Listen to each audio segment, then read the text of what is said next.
bagi tahu sekali lagi saya bagi tahu, Yusof Router bukan seorang mangsa. Cuma Yusof Router tolak dia.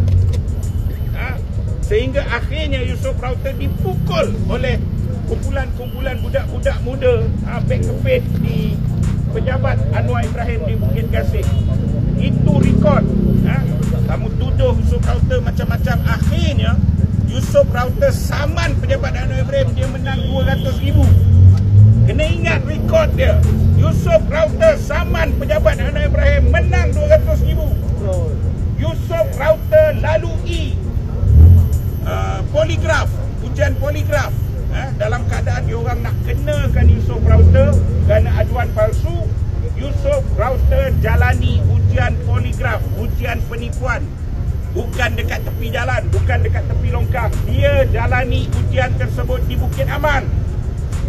Dan akhirnya ujian Anwar, bila dia dah jalani, sabar Anwar Ibrahim, polis invite Anwar Ibrahim, Anwar kau juga jalani ujian. Anwar takut nak jalani ujian tersebut. Padahal ketika tersebut bini dia timbalan Perdana Menteri. Apa yang dia takut? Takkan polis nak konspirasi tak sesudah lagi, kan? Tapi soal dia takut. Dan Yusof Router dihalang untuk kita tahu keputusannya. Saya dah tengok keputusan itu. Tapi soal dia nak dapat secara rasmi untuk masukkan ke dalam mahkamah keputusan tersebut, pejabat peguam negara masukkan proses mahkamah pula, halang Yusof Router dapat keputusan. Kita pergi hospital, cek darah. Kita nak tahu keputusan darah kita. Kita tu sukalah kita nak tahu. Pun tak boleh sampai masuk keputusan mahkamah. Yusof Router jalani poligraf. Itu dia punya. Kamu bagilah secara rasmi. Kenapa penakut, saudara? Kenapa penakut? Sebab memang dia buat benda tu. Dan saya bagi tahu, bukan Yusof Router seorang. Saya jumpa tidak kurang daripada 5 akuan bersumpah lain. Saya jumpa watak itu. Saya jumpa mangsa ni, saudara, hampir 10 orang. Mangsa. Tapi kenapa? Cikgu, saya nak keluar, saya cuma nak datang, saya cuma nak bagi amaran, saya cuma nak bagi tahu. Kan? Tapi hari ini apa yang Yusof kena hanya satu. Allah mentakdirkan jiwa dia kuat. Mahkamah ini apa yang dikena ni, ini baru betul konspirasi.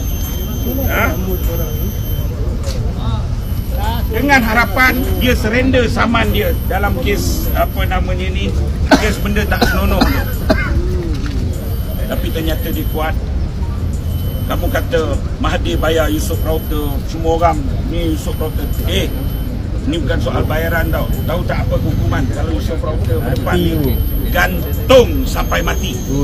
Tak ada orang gila macam ni nak bayaran. Kalau bayar setakat jatuh longkang boleh tahan lagi.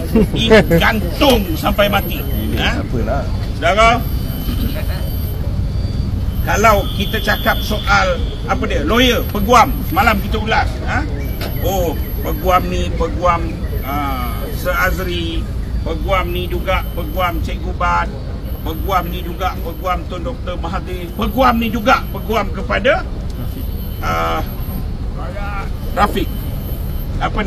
Peguam kepada Yusof Router. Saya nak bagi tahu saudara. Pertama, peguam ni free. Ni anak guam dia. Pertama, peguam ni free. Bayar apa ada. Kedua, saya nak bagi tahu, dalam kerajaan ketimbang kencing tipu sembang hari ini, belum tentu semua lawyer betul. Ada ramai lawyer hebat, mungkin jauh lebih hebat daripada Rafiq. Tapi belum tentu lawyer berani. Rafiq kena apa saudara? Sampai semua benda, LSDN lah, apa semua ubutan, semua Rafiq dapat. Tapi jiwa dia kental. Kamu bincang soal orang ini, kerana itu dia muncul di semua tempat, dia memang pejuang.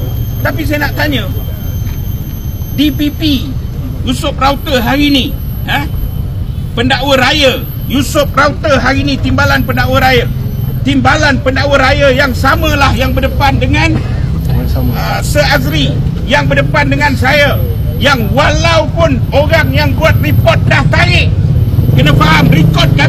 Orang yang buat report dah tarik. Tapi pejabat pokok negara dan pendakwa cakap apa? Tanpa report pun kita nak proceed. Astaghfirullahalazim. Kan?